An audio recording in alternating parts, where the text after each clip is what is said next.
If the Big Bang Theory is true, then I would like to know what exploded and where did it come from and where did the energy come from and where did the space come from for the matter to expand into, and where did the organization come from and where did the information come from. There's a whole host of questions that are a whole lot harder for you to answer than in the beginning God. Where's information come from?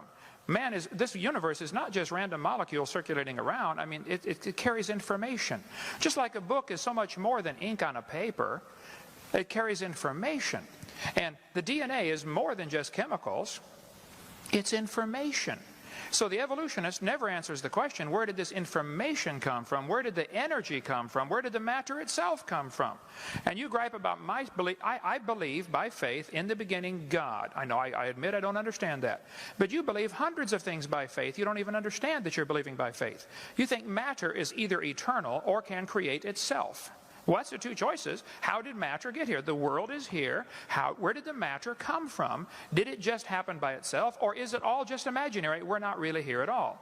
You're faced with the option of, we're not really here, this is all just our imagination, or it had a beginning, or matter is eternal, which is both of the second two options are in violation of the obvious laws of thermodynamics. Matter doesn't create itself.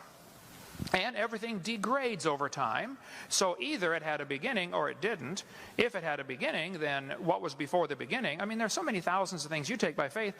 I say in the beginning God, and you say, well, this matter somehow either was always here or created itself, and then this matter somehow became alive, and then this first living thing learned how to reproduce, and then it learned how to make something other than its kind. I mean, even though nobody's ever seen that, nobody's ever seen a dog produce a non-dog. Or you mentioned about, the fact that a wolf and a fox and a dog coming from a common ancestor off Noah's Ark in only 4,400 years. For heaven's sake, you believe they came from a rock. I mean, come on. I don't think my theory is that silly at all. So, if my answer to your question is still the same, I believe in the beginning God. I do take that by faith. Here's the major difference that I don't think you're going to understand. I admit mine is a religion.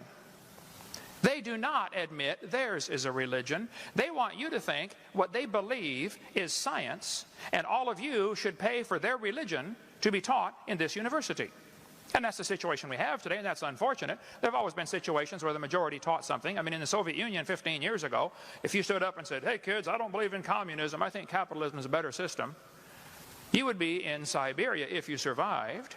And here in Emory University, if you stood up in your classroom and said, I don't believe this evolution theory is true, I think it's pretty obvious there must have been a designer to this system, you would be in intellectual Siberia. You would lose your job. It has happened to hundreds of teachers, just simply for standing up and say, look, I think the evidence is here, folks. There must have been a designer. If I asked you to explain how computers came to be, but you cannot use man as your answer, I only want a purely naturalistic explanation for the origin of computers. Purely naturalistic. The answer has to lie within the computer. How did these molecules get together? How did this data get together? How did these plastic molecules come together and the different silicon chips? How did it happen? Your answer has to lie in the computer. I've already eliminated the only obvious answer to the problem at the beginning by my definition. They're trying to eliminate the only logical answer to the question by their definition of science.